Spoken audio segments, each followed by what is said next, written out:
presentation on Evans Cycles. Today we'll be discussing what it stands for, its values, and the key stakeholders it represents. In our group is Kate, Angus, Fleur, Hiroki, and Martin. Evans Cycles was founded in 1921 under the name F.W. Evans, selling bicycles and toys. It opened on Kennington Road in South East London. There are now 21 Evans Cycle shops in London. Over the years, F.W. Evans built up a strong reputation as a good quality cycle shop, so his business expanded from there.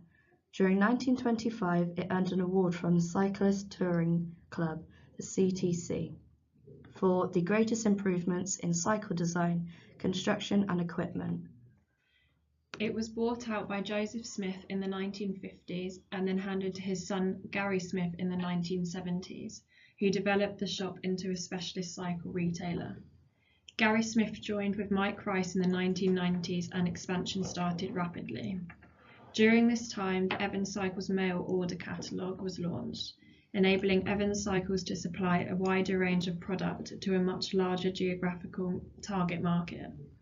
The stores began to grow and so did the popularity of cycling. This gave Evans Cycle the confidence to expand further, opening 2 more stores in the west of London in 2001.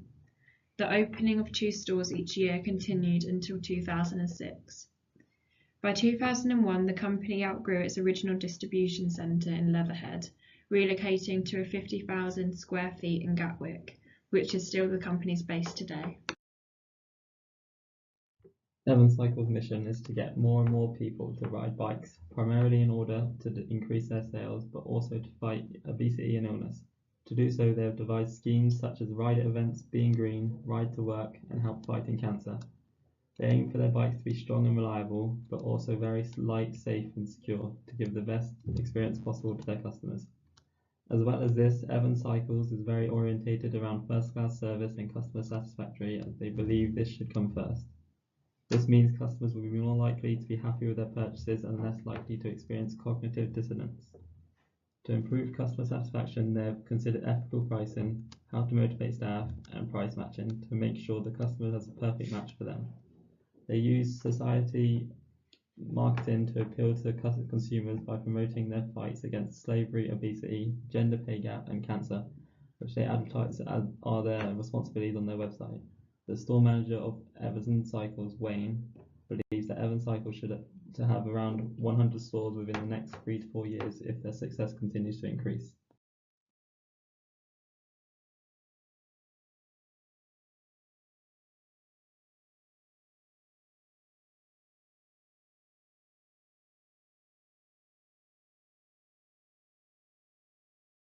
Values. 1. Sharing our passion. They believe that riding a bike really is one of life's great pleasures, which is why they are always passionate and enthusiastic about the products they sell to their customers. 2. Quality makes it better. The quality of the bikes they sell is highly important, as that is what made Evans Cycles popular in the first place and allowed them to grow from having 1 store to having 21 today.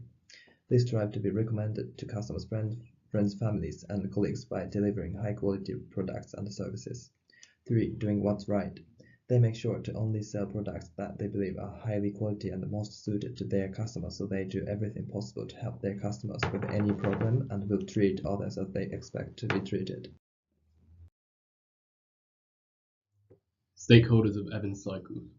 The different stakeholders of Evans Cycles include investors. These are typically the owners of the business. They typically have a right to accurate and timely information, such as regular financial statements. They also have the right to approve or reject major decisions, such as mergers and acquisitions. Evans Cycles have the chairman, Mike Tompkins, the CEO, Andy King, and the CFO, Steve Trowbridge. Creditors. The creditors have rights such as access to accurate and timely financial information. Communities and public. These are the communities that are impacted by Evans Cycles. For example, impact on quality of life, environment, and economy of a city. Evans Cycle has a Ride to Work scheme which can reduce carbon footprint and have a positive effect on the community of stakeholders.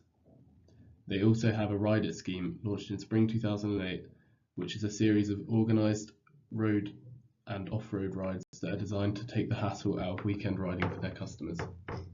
Trade unions. These are stakeholders that may be informed and consulted about things such as worker safety, government agencies such as regulatory bodies and taxation authorities, partners such as suppliers and distribution, customers, and internal stakeholders are all further examples of stakeholders for Evans cycle. Thank you for listening. Here's our bibliography.